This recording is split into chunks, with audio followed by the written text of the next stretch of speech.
మనసంతా నువ్వని చెప్పడం తెలుసు ప్రేమనే మత్తులు ఎన్నాళ్ళైనా నేనుండిపోగలను చూస్తూ నీ కళ్ళలో నేనెవరన్నది నీ మరిచిపోగలను చూస్తూ నీ కళ్ళలో. ఆ టైంలో అసలు ఒక రెవల్యూషన్. ఆర్పి, కులశేఖర్, ఉషా కాంబినేషన్.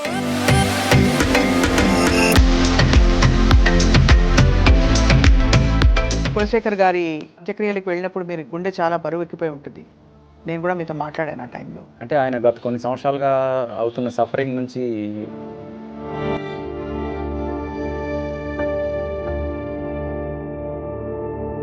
53 ఏళ్ళకి వెళ్ళిపోవడం అంటే అది అర్ధాంతరంగా వెళ్ళిపోయారని. 15 years బ్యాక్ ఎప్పుడైతే కోమాలోకి వెళ్ళాడో అప్పుడే.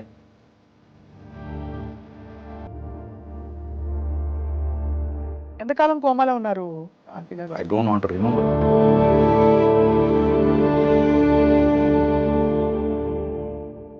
అందరికీ నమస్కారం. గేయ రచయిత, కవి అని చెప్పుకునే కులశేఖర్ గారు భౌతికంగా మన మధ్య లేరు. ఆయన వెళ్ళిపోయిన సంఘటన నిజంగా చాలామందిని కలిసివేసేసింది. కొంతకాలం పాటు అనారోగ్యంతో బాధపడుతూ ఒక్కసారిగా ఆయన ప్రపంచాన్ని వదిలి వెళ్ళిపోయారు. అయితే ఇలాంటి వాళ్ళు వెళ్ళిపోయినప్పుడు ముఖ్యంగా ప్రపంచానికి ఏదో ఒకటి అందించి వెళ్ళిన వారు వారి జ్ఞాపకాల ద్వారా మనలో ఎప్పటికీ సజీవంగా ఉంటారు. వారితో కలిసి సన్నిహితంగా ప్రయాణించిన సంగీత దర్శకులు ఆర్పి పట్నాయక్ గారితో మాట్లాడబోతున్నాం. కులశేఖర్ గారు అనంగానే నిజానికి గుర్తొచ్చే మరుసటి పేరు అంటే తర్వాతి పేరు ఏది అంటే అది ఆర్పి పట్నాయక్ గారి పేరే. పట్నాయక్ గారు నమస్కారం సార్. నమస్తే. కులశేఖర్ గారి నిజంగా అంత్యక్రియలకు వెళ్ళినప్పుడు మీరు గుండె చాలా బరువు ఎక్కిపోయి ఉంటుంది. నేను కూడా మీతో మాట్లాడాను ఆ టైంలో. అంటే ఫ్రాంక్గా బ్లాంక్గా ఉన్నాను నేను. బరువు ఎక్కలేదు, నాకు కనీసం ఒక చుక్క కన్నీరు కూడా రాలేదు. అంటే ఆయన గత కొన్ని సంవత్సరాలుగా అవుతున్న సఫరింగ్ నుంచి రిలీవ్ అయ్యాడనే ఫీలింగ్ వచ్చింది నాకు.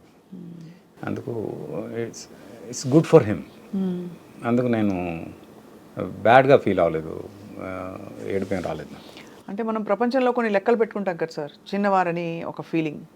ఎప్పుడు వెళ్ళిపోవాలంటే మనకి కనీసం 80-90 సంవత్సరాల వరకు బ్రతికితే సంపూర్ణ జీవితం అని అనుకుంటాం. కులశేఖర్ గారికి వయసు తక్కువే నిజానికి, 53 ఏళ్ళు. 53 ఏళ్ళకి వెళ్ళిపోవడం అంటే అది అర్ధాంతరంగా వెళ్ళిపోయారని. అంటే ఆయనకి 15 years బ్యాక్ ఎప్పుడైతే కోమాలోకి వెళ్ళాడో అప్పుడే ఆయన చనిపోయాడు నా ఉద్దేశం. ఆ తర్వాత ఆయన ఇంకా ఒక జర్నీ జరిగింది అంతే, చాలా పెద్ద జర్నీ అది. ఆ జర్నీలో ఏవో జరిగాయి, అసలు సంబంధం లేకుండా ఆయనకి సంబంధం లేనివి, ఆయనకి ఇవన్నీ అసలు మనం మాట్లాడుకోవడం అన్నీ ఉన్నాయి దానిలో, ఆ జర్నీలో. అందుకు అలాంటి ఒక సఫర్ అవుతూ ఉండే హెల్త్ పరంగా కానీ సోషల్ దీని పరంగా కానీ ఏ రకంగా అయినా ఇలా జర్నీ చేసే కన్నా ఆ విముక్తే కరెక్ట్ అనిపించింది నాకు.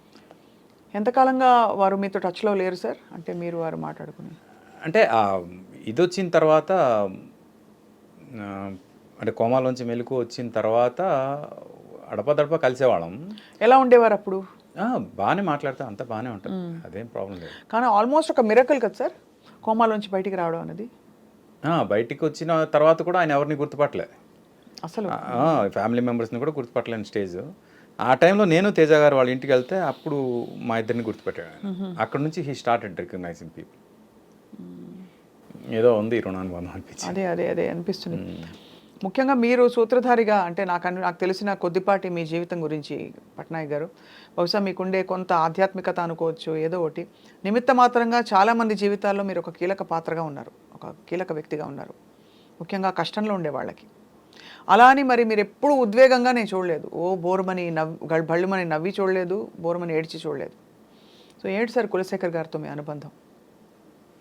అంటే కెరియర్ స్టార్ట్ అయింది అంటే నీకోసం సినిమా తర్వాత చిత్రం సినిమా ఏదైతే ఉందో ఆ సినిమా కోసం మేమిద్దరం కలిసి తేజ గారు ద్వారా ప్రయాణం స్టార్ట్ చేశాం. కాబట్టి తేజ గారు కులశేఖర్ గారికి ఇండస్ట్రీకి పరిచయం చేస్తే కులశేఖర్ గారికి పరిచయం చేసింది నేను తేజ గారికి. అలా స్టార్ట్ అయింది. కాబట్టి ఆయన కెరియర్ సీడ్ వేసింది అయితే మేమిద్దరం అని చెప్పాలి, నేను తేజ గారు. అక్కడ నుంచి ఆయన వెనక్కి తిరిగి చూడనంత హైట్కి వెళ్ళారు. నా పాటల్లో ఇంచుమించు 80% సాంగ్స్ ఆయనే రాశారు. అవునవును. ఎలా ఉండేది సార్ మీ ఇంటరాక్షన్ వారితో, కులశేఖర్ గారితో? బాగుంటుంది. చాలా అంటే అది అంటే it's not just lyric writer music director friendship. సరదాగా ఆయనకి జెన్ కార్ ఒకటి ఉండేది 4040. ఆ కార్లో ఎక్కి తిరిగేవాళ్ళం బాగా. సడన్గా మూడు వస్తే గుట్టుకెళ్దామా అంటే సరే వెళ్ళిపోదామని యాదగిరి గుట్ట వెళ్ళిపోయేవాళ్ళం. అలా ఆయనకి డ్రైవింగ్ బాగా ఇష్టం అనమాట. అలా చాలా there was a good journey ఇద్దరిది. అంటే కార్లోనే కాదు, ఈవెన్ రియల్ లైఫ్లో కూడా కొన్ని సందర్భాల్లో పాటలు వర్క్ జరుగుతున్నప్పుడు డిస్కషన్స్ ఒక అంటే ఆయన కొంచెం మేధావి కదా బాగా. కొన్నిసార్లు కవుల్ని మనం ఎంత కంట్రోల్ చేసినా వాళ్ళ ఇది వస్తుంది, ఇంటెలిజెన్స్ బయటకు వస్తుంది. తేజ గారు ఏంటంటే లేదు నాకు రిక్షావాడికి కూడా అర్థమయ్యేంత కామన్ లిరిక్సే కావాలి, నాకు అసలు ఆ హై లెవెల్ లిరిక్స్ వద్దు అని ఆయన పట్టుబట్టేవాళ్ళు అనమాట. లేకపోతే ఆయన హై లెవెల్ రాస్తారా మామూలుగా సహజంగా? అప్పుడప్పుడు వచ్చేస్తుంది కదా కవిగా. అవును. అలా వచ్చినప్పుడు నేను ట్యూన్ ఇచ్చేస్తాను, ఆ ట్యూన్కి ఆయన రాసేస్తారు. నేను లేనప్పుడు తేజ గారి దగ్గరికి వెళ్ళి వినిపిస్తాడు. ఆయన వినిపించాక తేజ గారు లిరిక్ చూసి ఈ ఒక్క లైన్ నాకు ఎందుకో కొడుతుంది, ఆర్పి రానివ్వండి అంటారు. నేను వెళ్ళాక తేజ గారు ఏం మాట్లాడరు, ఈయన సైలెంట్గా ఇలాగిస్తాడు లిరిక్ చూసి ఈ ఒక్క లైన్ కొడుతుంది సార్ అంటారు.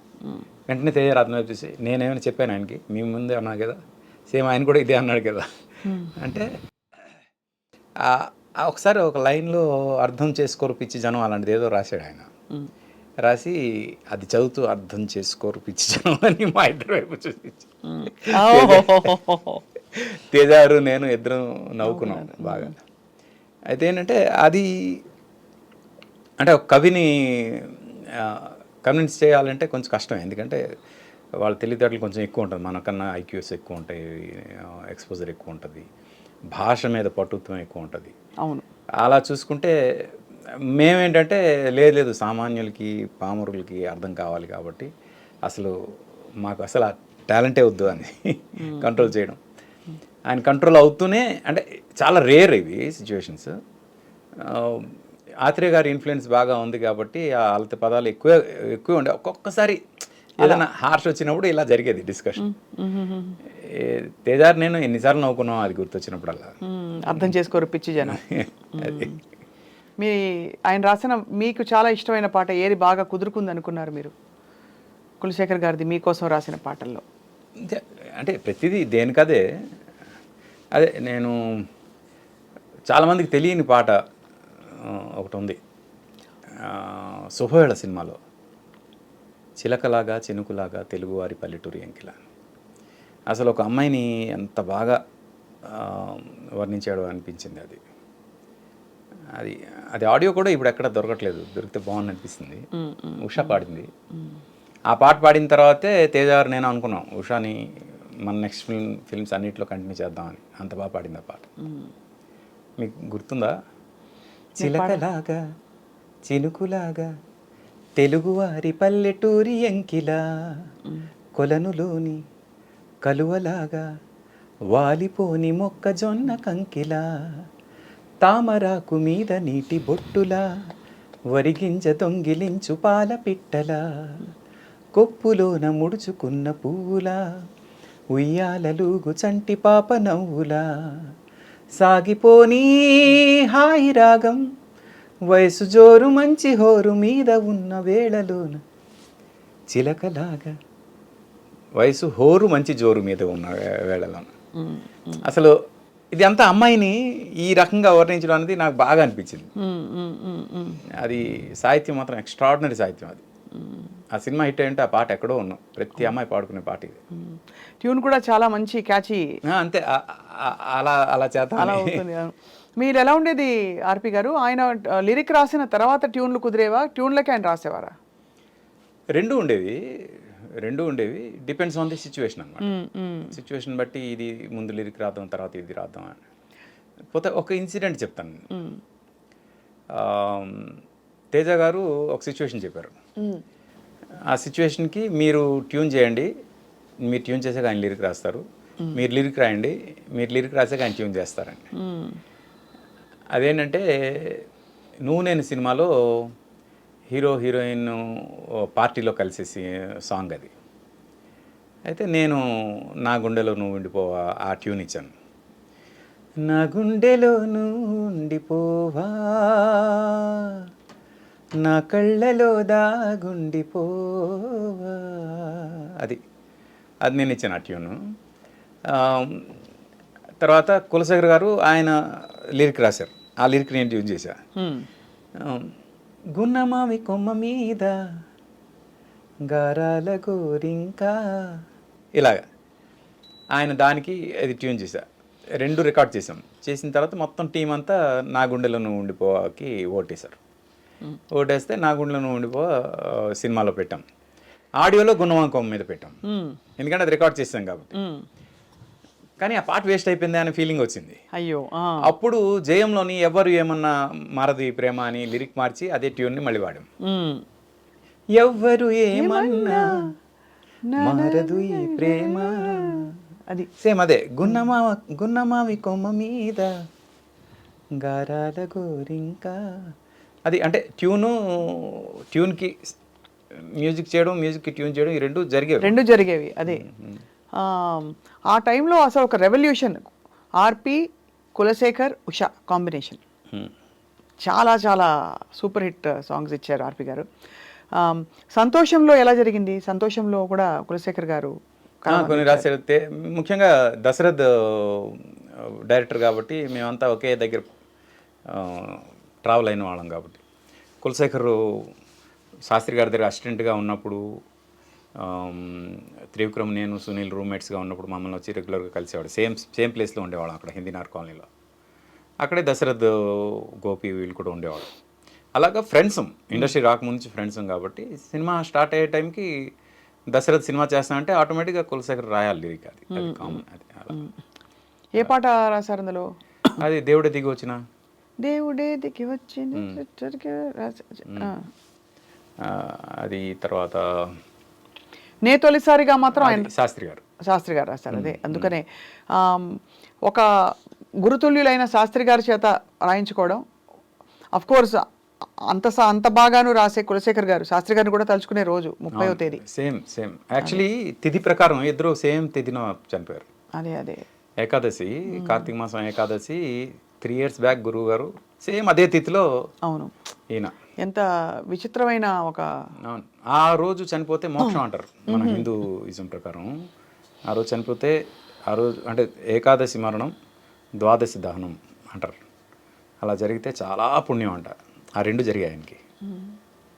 సో ఎలా అనిపించింది వాళ్ళిద్దరితో? ఒక గురుతుల్యులు, ఒకరేమో మీ స్నేహితులు, వారు కూడా చాలా ఏమి తీసిపోయే. బ్రీఫింగ్ ఇచ్చేటప్పుడు ఆర్పి గారు మీరు ఇతర గేయ రచయితలతో రాయించుకుని ఉంటారు. ఏది మీకు బాగా కుదురుకోవడానికి కులశేఖర్ గారితో కంపేర్ చేస్తే ఇతరులు ఎలా ఉండేది? అంటే ఫ్రాంక్గా సిచ్యువేషన్ అనేది డైరెక్టర్ క్రియేషన్, అది నేను క్రియేట్ చేసేది కాదు.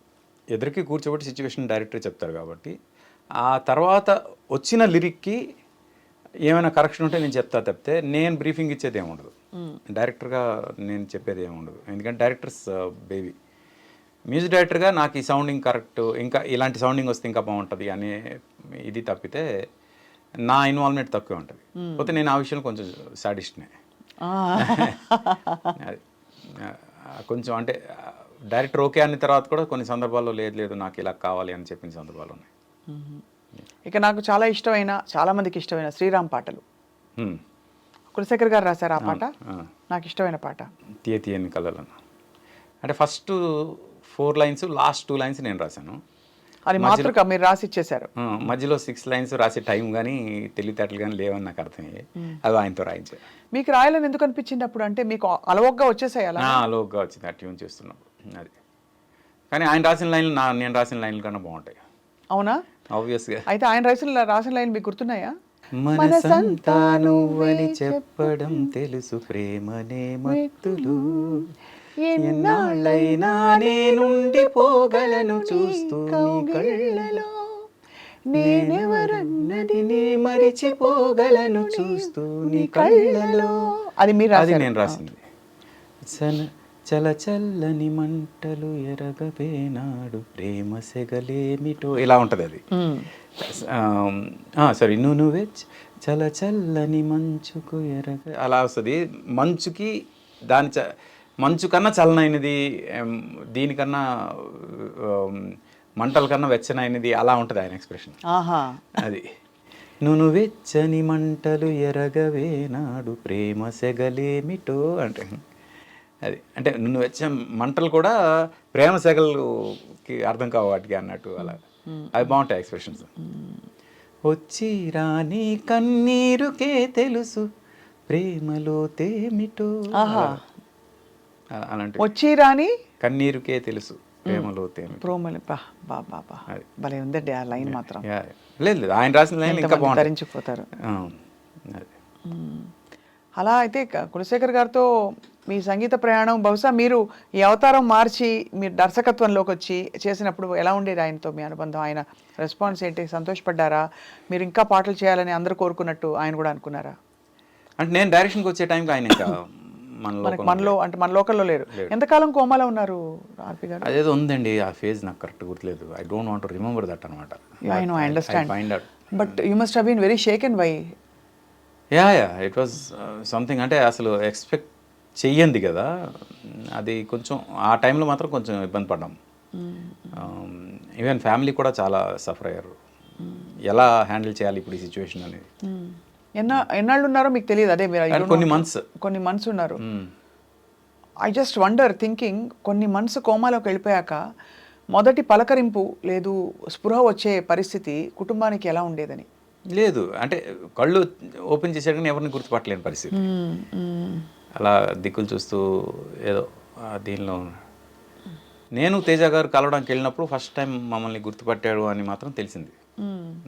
అది ఆ తర్వాత నో కనెక్షన్, ఎక్కువ కనెక్షన్. తర్వాత అప్పుడప్పుడు కనెక్షన్, ఇప్పుడు కలిసేవారు. బయట తిరిగేవారు అప్పుడు? తర్వాత ఆయన తిరిగారు బాగా. ఆయన ఎక్కడ తిరుగుతున్నారో తెలియని పరిస్థితి మాకు. అలా వెళ్ళిపోతున్నారని కొన్ని రకరకాల వార్తలు వచ్చాయి. అప్పుడు ఆ శటగోపంకి సంబంధించిన న్యూస్ వచ్చింది చూడండి. అవునవును. అప్పుడు రాజమండ్రి జైలర్తో మాట్లాడాను నేను.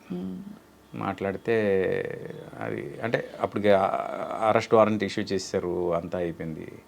జైలర్తో మాట్లాడి సార్ ఆయన చాలా మంచి ఆయన సార్, అలాంటివి ఏం చేయాలి. ఎందుకు వచ్చింది సార్ ఆ సంఘటన? అసలు ఏం జరిగింది అప్పుడు? ఏమో తెలియదు మనకి. అంటే హీ వాజ్ నాట్ స్టేబుల్.